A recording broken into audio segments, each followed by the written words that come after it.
Днес е денят, в който трябва да спра, да се замисля къде стигнах, какво оставих след себе си и как ще продължа. Всички виждате блясъка, прожекторите показват най-доброто от нас, показват маската, грима, под който съм една от всички. Дъщеря, сестра, майка, приятелка, просто аз.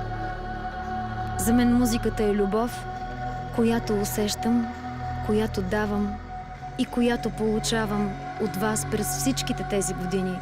Вече знам, аз съм тук, за да остана и да се боря за тази любов.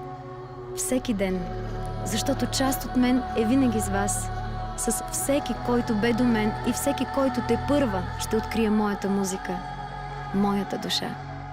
Сега, след месец, след година или пък някой ден...